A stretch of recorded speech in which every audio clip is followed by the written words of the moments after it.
जय माता दी, जय मां ललितांबिका। कैसे हैं आप सभी? मैं उम्मीद करता हूं आप सभी स्वस्थ होंगे और आनंदित होंगे। भगवती जगदम्बा की कृपा आप और आपके संपूर्ण परिवार पर निरंतर बरस रही होगी। तो आज जो हम जानकारी लेके आए हैं वो लेके आए हैं सवारी के विषय में, क्योंकि बहुत सारे कमेंट आए थे मेरे पास जो कि मैंने नोट किए हैं, क्योंकि मैं अपने आपको समझाते समझाते कहीं भटक ना जाऊं, क्योंकि मैं इधर उधर पता नहीं कहाँ कहाँ क्या क्या समझाने बैठ जाता हूँ।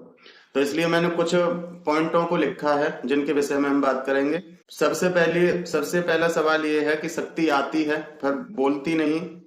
शक्ति आती है पर बोलती नहीं, तो क्या करें जिससे कि हमारी सवारी बोलने लगे? पहला सवाल ये था। दूसरा ये था, क्या शक्ति आती है तो श्रृंगार करना आवश्यक होता है? तीसरा प्रश्न ये था कि शक्ति आती है, आते आते बंद क्यों हो जाती है, क्यों चली जाती है? चौथा प्रश्न ये था कि शक्ति को ताकतवर कैसे बनाएं जिससे कि हम उससे बड़े बड़े कार्य कर सकें? पांचवा प्रश्न ये था कि अपनी सवारी और किसी और के द्वारा दी हुई सवारी में क्या अंतर होता है? आज इन प्रश्नों का उत्तर देने का प्रयास करूंगा, तो वीडियो को आप अंत तक देखें। वीडियो को ज्यादा से ज्यादा शेयर करें। जानकारी पसंद आए तो वीडियो को एक लाइक अवश्य कर दें। कमेंट में जय माता दी लिखें। चैनल पर आप पहली बार आए हैं तो चैनल को सब्सक्राइब कर लें, क्योंकि मैं इसी प्रकार की रोचक और ज्ञानवर्धक जानकारी लेके आता रहता हूं। तो आइए बात करते हैं सबसे पहले प्रश्न की कि शक्ति आती है पर बोलती नहीं, वो कैसे बोलेगी? तो देखिए, सबसे पहली बात यह है कि शक्ति एकदम से किसी पे भी नहीं आती है। यदि कोई कहे कि हम हमारे साथ कुछ नहीं होता था और एकदम से शक्ति आई और वो सब कुछ करके चली गई, तो ऐसा नहीं होता है। यदि ऐसा होता है तो समझ लीजिए कि कोई भी शक्ति हो, चाहे वो नकारात्मकता हो चाहे वो सकारात्मक शक्ति हो, उसको आपके शरीर में रहने के लिए स्थान बनाना पड़ता है। वो धीरे धीरे आपके शरीर में स्थान बनाती है, क्योंकि आपकी भी तो आत्मा आपके शरीर में है। और जहां एक व्यक्ति के रहने की गुंजाइश हो, तो वहां यदि किसी दूसरे को रहना है तो उस व्यक्ति के दिल में या तो उसके लिए प्रेम पूरा हो, तब वो अपने रूम में किसी को रख सकता है, एडजस्ट कर सकता है। या फिर किसी के दबाव के कारण, किसी से डर के कारण वो एक कोने में बैठकर और दूसरे व्यक्ति को पूरा रूम दे सकता है। तो ये दो कारण होते हैं, सीधी सी बात है। तो ऐसे ही नकारात्मकता जब आपके शरीर पर हावी होती है तो उससे पहले आती है जाती है, आती है जाती है, इसी प्रकार होता है। धीरे धीरे वो अपनी जगह बनाती है, आपका मनोबल टूटता है, आपकी आपके ऑरे का जो आकार है वो कम होने लगता है और वो अपने लिए जगह बनाती है। उसी प्रकार से देवी शक्ति होती है।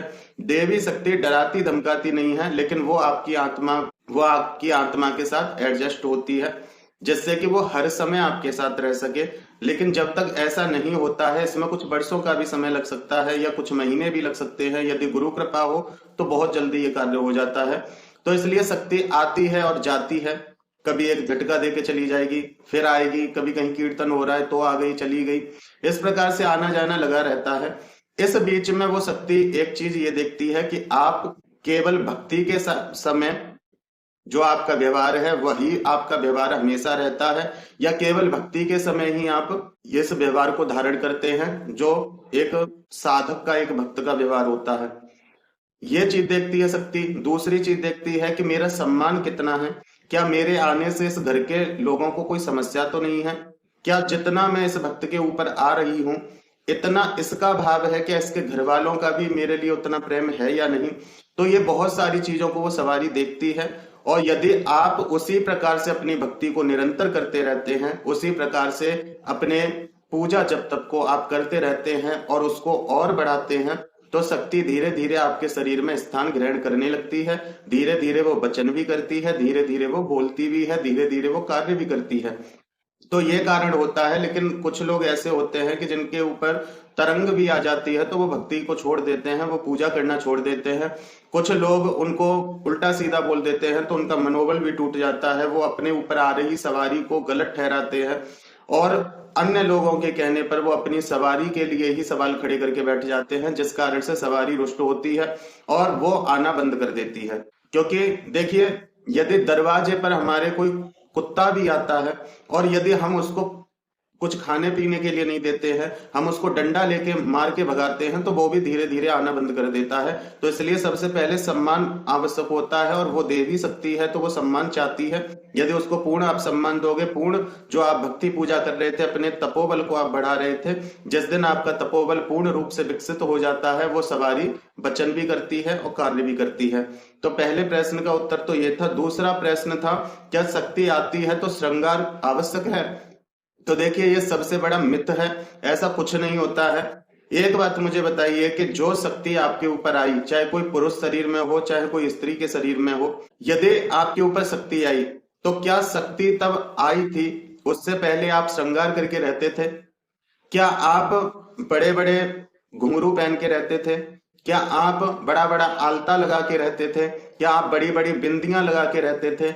ये तो नहीं करते थे, आप अपनी साधारण भक्ति करते थे। तो इसलिए देवी शक्ति रुष्ट होके तो नहीं चली जाएगी। जब आप कुछ नहीं करते थे तब भी वो आई, और जब आप कुछ नहीं करेंगे तब भी वो रहेगी। केवल उसको आपकी भक्ति और आपका प्रेम और आपका विश्वास ये चाहिए, आपके श्रृंगार की उसको आवश्यकता नहीं है।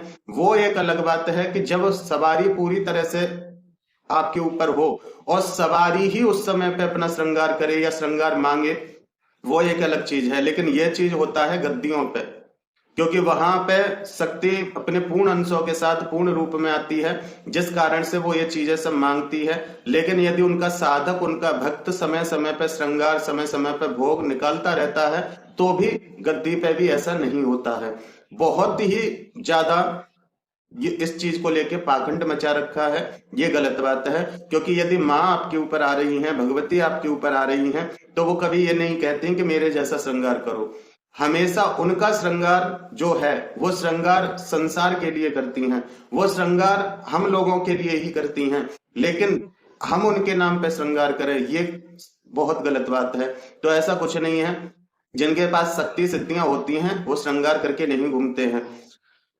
तीसरा प्रश्न ये था कि शक्ति आते आते रुक क्यों जाती है, चली क्यों जाती है? तो इसका कारण ये है कि जैसे मान लो आपके ऊपर कोई शक्ति आती है, आपका विश्वास यदि कम होता है, आप उस शक्ति को लेके कहीं भी प्रचार प्रसार करने लग जाते हैं, किसी से भी कहने लग जाते हैं कि हमारे पास वो शक्ति है, हमारे पास ये शक्ति है। मतलब एक तरह का कहने का तात्पर्य ये है कि आप उस शक्ति के अभिमान में आकर के ना जाने कितने लोगों के दिलों को दुखाते फिरते हैं। ये चीज शक्ति को बिल्कुल बर्दाश्त नहीं होती, क्योंकि चाहे वो आपकी मेहनत से वो ऊर्जा आपने प्राप्त की है, लेकिन जिस ऊर्जा को आपने प्राप्त किया है वो उसी महाशक्ति का ऊर्जा पुंज है, जो महाशक्ति संपूर्ण ब्रह्मांड को संचालित कर रही है। तो वो कभी नहीं चाहती कि मेरे बच्चे, जिसके ऊपर मैं कृपा कर रही हूं, वो बच्चा मेरे किसी दूसरे बच्चे को परेशान करे। यदि मैंने उसको कुछ ऊर्जा का पुंज दिया है शक्ति रूप में, तो वो उस ऊर्जा पुंज का प्रयोग करके अपने जीवन को सार्थक बनाए, और यदि अपने जीवन के साथ साथ अन्य लोगों का भी वो भला कर सकता है तो भला करे, ना कि किसी को नीचा दिखाए। तो ये कारण होता है। बहुत से लोगों को मैंने देखा है कि जिनके ऊपर छोटा सा भी शक्ति पुंज आ जाता है किसी शक्ति का, तो वो लोग सामने वाले व्यक्ति को तो कुछ भी नहीं समझते अपने आप सामने। वो ये समझते हैं कि जो भी हैं हम हैं, हमारे अलावा कोई नहीं है। लेकिन सामने आप एक चीज ये समझिए कि जो जिससे आप ये बहस कर रहे हैं, जिसके सामने आप अपना प्रदर्शन कर रहे हैं, क्या पता आपसे ज्यादा उसके ऊपर उस भगवती की विशेष कृपा हो, या उस देव की उसके ऊपर विशेष कृपा हो, जिसके कारण से जरूरी नहीं कि वो आपकी तरह आडंबर ना कर रहा है, तो इसका मतलब उसके ऊपर आशीर्वाद नहीं है। आशीर्वाद उसके ऊपर भी है, बस फर्क इतना है कि कोई दिखाता है, कोई नहीं दिखाता। कोई अपनी माँ को पर्दे के पीछे माँ कहता है और कोई बीच चौराहे पे खड़े होकर माँ चिल्लाता है। फर्क इतना सा होता है। तो इसलिए कभी भी किसी को खुद से कम या ज्यादा नहीं आंकना चाहिए। हमेशा शक्ति को पूर्ण तरीके से चलाइए, पूर्ण समर्पण के साथ चलाइए, सभी का सम्मान कीजिए, सभी का आदर कीजिए। जिस भी पूजा पाठ भक्ति के माध्यम से आपने उस शक्ति को अर्जित किया है, उसको उसी प्रकार से निरंतर करते रहिए।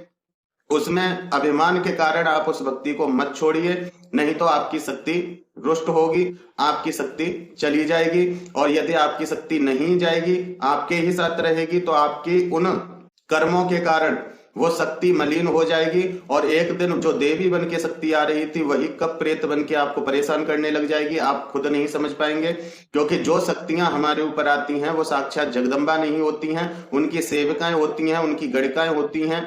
या किसी के दूत आते हैं तो वो दूत भी बालाजी महाराज नहीं होते हैं, वो दूत भी उनके सेवक होते हैं। जो भक्त जीवन भर जिनकी आराधना करते हैं वो उनकी शरण में जाने के बाद उनके सेवक, उनके गढ़ बन जाते हैं। जब उन्हीं देवी देवताओं की भक्ति कोई और व्यक्ति करता है तो वही उनकी रक्षा के लिए, उनको भक्ति में आगे बढ़ाने के लिए उनको उस इष्ट द्वारा, उस भगवान द्वारा कहा जाता है कि इस बच्चे को अपने जैसा बनाने का प्रयास करो, इसके साथ रहो, इसका मार्गदर्शन करो।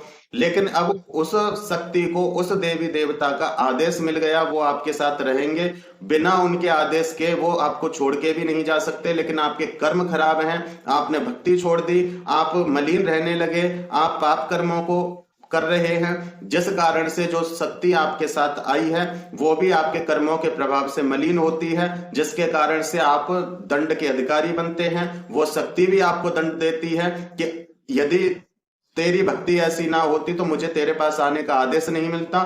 तेरे पास आने के कारण जो मेरा भी तप था वो भी छीण हो गया। इसके कारण वो शक्ति भी आपको प्रेत जैसे सिम्टम देती है, प्रेत की तरह आपको परेशान करती है। और यदि किसी के साथ ऐसा होता है तो उसको ठीक कर पाना बड़ा मुश्किल होता है। उसको बड़ी मुश्किल से ही कोई व्यक्ति ठीक कर पाता है। यदि उसी देवी देवता का कोई साधक हो तब वो उन गढ़, उन योगिनी, उन शक्तियों को स्वच्छ करता है, उनके अंदर जो मलिनता आई है उसको क्लीन करता है, उसको देवत्व रूप फिर से प्रदान करता है, तब जाके कहीं ऐसे व्यक्ति ठीक हो पाते हैं। तो हमेशा एक चीज यही याद रखिए कि यदि आपके पास शक्ति आ रही थी और यदि वो चली गई है और आपके कष्ट बढ़ गए हैं तो समझ लीजिए कहीं ना कहीं गलती आपकी है। अपनी उन गलतियों को सुधारिए और प्रतिदिन यदि आप हवन कर सकते हैं तो हवन कीजिए, क्योंकि हवन करने से जो हमारे साथ शक्ति सिद्धि होती है और हमारे चक्र, हमारा ऑरा ये क्लीन होते हैं, जिस कारण से हमारा जो शक्ति को धारण करने का बल है वो बढ़ता है, जिसके कारण से हमारे पास आज एक शक्ति है, कल 2 होती है, फिर 3 होती हैं, हमारा तपोबल बढ़ता है। इसलिए हवन बहुत आवश्यक है। यदि आप रोज हवन नहीं कर सकते हैं तो उपले के ऊपर गुड़ या घी से आप रोज 2-5 आहुति जरूर दें। जो भी शक्ति आपके साथ है, जो भी आपके इष्ट हैं, उनके नाम से जरूर दें। और शक्ति का साथ छोड़ने का एक कारण यह भी होता है कि यदि आपको वो शक्ति किसी के द्वारा प्राप्त हुई थी और आप उससे कांटेक्ट नहीं रखते हैं तो भी शक्ति आपको छोड़ देती है, क्योंकि वो उसके द्वारा दी हुई थी, वो आपकी नहीं थी। और यदि आपकी थी तो आप हवन कीजिए, आपकी शक्ति क्लीन होगी, जो मलिनता आई है वो मलिनता दूर होगी और आपकी शक्ति जिस प्रकार से पहले आ रही थी उसी प्रकार से आना प्रारंभ हो जाएगी। और क्षमा याचना अवश्य करें। चौथा प्रश्न था कि शक्ति को ताकतवर कैसे बनाएं। तो शक्ति को ताकतवर बनाने का सीधा सा यही उपाय है कि आपने जो शक्ति हासिल की थी, जिस कार्य को करके की थी, जिस प्रकार भक्ति करके की थी, साधना करके की थी, या कुछ भी किया, मंत्र जप किया, चाहे हवन किया, चाहे जो भी कुछ किया जिससे आपके पास वो शक्ति आई, तो आप उस कार्य को निरंतर करें, उस कार्य को बढ़ाते रहें, जिसके कारण से वो शक्ति और पावरफुल होगी। आपका तप बढ़ेगा तो उस शक्ति की जो ऊर्जा आपके पास आ रही थी, शुरू में जब ऊर्जा आती है तो वो ऊर्जा एक विस्फोटक के रूप में होती है, लेकिन जब आप नित्य प्रतिदिन हवन करते रहते हैं तो वो ऊर्जा सूक्ष्म होती जाती है। वो इतनी सूक्ष्म होती जाती है कि वो आपके साथ 24 घंटे आपके शरीर में ही विद्यमान रहेगी, लेकिन फिर भी वो बिना आपकी इच्छा के ऊपर नहीं आती है। बिना आपकी इच्छा के कोई समझ भी नहीं सकता है कि इनके साथ कोई एनर्जी या शक्ति है। तो इसलिए अपनी जो शक्ति है, अपनी जो एनर्जी है, उसको सूक्ष्म रखने के लिए आप जितना हो उतना भक्ति करें, जितना हो उतना मंत्र जाप करें, जितना हो उतना हवन करें, जिससे कि वो ऊर्जा सूक्ष्म हो जाए और कोई भी आपकी शक्ति को न पकड़ सके, न आपको मलिन करके उस शक्ति को भांग सके। 5वां प्रश्न ये था, अपनी सवारी और किसी के द्वारा दी हुई सवारी में क्या अंतर होता है। देखिए, आपने जो अपने जीवन में सवारी या शक्ति प्राप्त की है, वो सवारी शक्ति वो आपके साथ ही रहती है, उसको बाहर से नहीं आना पड़ता है। क्योंकि धीरे धीरे जब आप मंत्र जाप करते हैं, धीरे धीरे आप जब भक्ति करते हैं, साधना करते हैं, तो वो तत्व आपके घट में ही प्रकट होता है। जिस कारण से उसको बाहर से कहीं से आना नहीं पड़ता। वो आपकी खुद की शक्ति होती है और वो आपके कंट्रोल में होती है, क्योंकि वो आपके साथ 24 घंटे रहती है और आप उसको कंट्रोल करना सीख जाते हैं। यदि वो भक्ति पूजा आप कर रहे हैं, उस समय आपको उबासियां आती हैं, तो वो आपकी शक्ति है। उबासियां आ रही हैं, डकार आ रही हैं, हाथ पैर सुन्न हो रहे हैं, वो आपकी शक्ति है। लेकिन जो बाहर से शक्ति आती है, वो बाहर से शक्ति आने का तात्पर्य ये है, जैसे मान लो किसी गुरु द्वारा या किसी शक्ति पीठ पे गए तो वहां से कोई शक्ति कनेक्ट हुई। यदि आपका शरीर शुद्ध है, पवित्र है, आपकी आत्मा पवित्र है, तो शक्तिपीठ से भी शक्ति आ जाती है, किसी धाम से भी शक्ति आ जाती है। तो वो उस पर हमारा कोई नियंत्रण नहीं होता है, वो उसके ऊपर है, क्योंकि वो अपनी इच्छा से आपके ऊपर आई है। आप तो बस इतना कर सकते हैं, यदि आप उसे हमेशा अपने पास रखना चाहते हैं तो उसको आप भोग प्रसाद दे सकते हैं, आप उनसे प्रार्थना कर सकते हैं। फिर वो उनके ऊपर डिपेंड करता है कि वो आपके साथ रहना चाहते हैं या नहीं। केवल वो आपको अपना स्पर्श करा के चले गए या वो हमेशा के लिए आपको चुन रहे हैं, वो उनके ऊपर डिपेंड करता है। लेकिन जो आपकी मेहनत की शक्ति होती है वो आपके ही साथ रहती है। बस आप अपनी भक्ति को बढ़ाते रहिए, वो शक्ति भी बड़ी होती जाती है और एक दिन इतनी बड़ी हो जाती है कि आप लोगों का भला कर पाते हैं। दूसरी बात, कभी भी आपके ऊपर कोई शक्ति आती है और चाहे आपका कितना भी जानने और पहचान वाले व्यक्ति हैं और वो कहते हैं कि हमारे घर आके ये कार्य कर दो, हमारे घर आके आप ये कर दो, तो कभी मत करना, क्योंकि सामने वाले के घर में क्या है क्या नहीं और आपका तपोबल इतना नहीं है तो आपको परेशानी हो जाएगी। इसलिए यदि आप जन कल्याण भी चाहते हैं तो सबसे पहले आपके पास गुरु होना आवश्यक है। यदि आपके पास गुरु नहीं है तो भी आपको समस्या का सामना करना पड़ेगा। दूसरी बात, बहुत से लोग कहते हैं हम भगवान को गुरु बना लें, तो देखिए भगवान को गुरु नहीं बनाते हैं, पहले ही मैंने कह दिया, क्योंकि गुरु बनाने का लक्ष्य होता है भगवान तक पहुंचना। अब जब भगवान को ही गुरु बना लिया तो फिर पहुंचोगे कहाँ, लक्ष्य क्या है फिर आपका। तो हमेशा यदि आपको कुछ सीखना है तो हमें देहधारी ही गुरु आवश्यक होते हैं, लेकिन सोच समझ के बनाएं, देखभाल कर बनाएं, क्योंकि देहधारी गुरु ही इस देह का ज्ञान हमें देते हैं।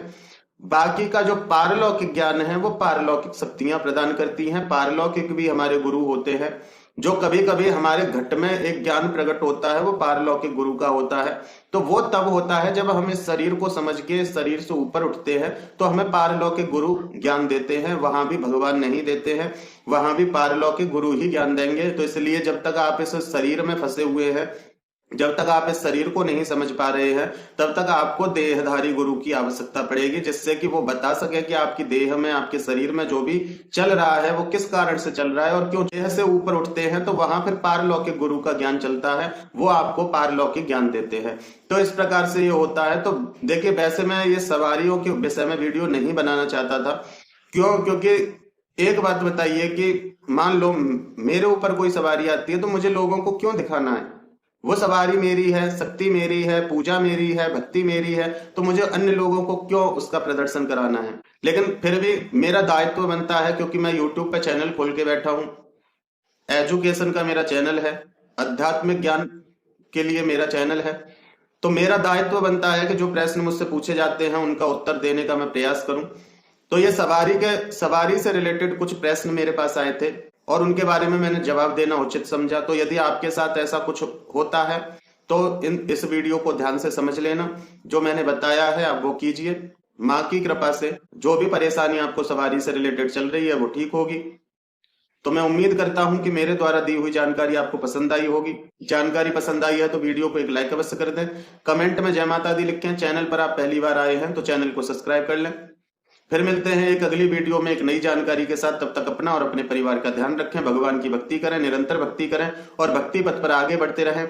जय माता दी, जय मां ललितांबिका।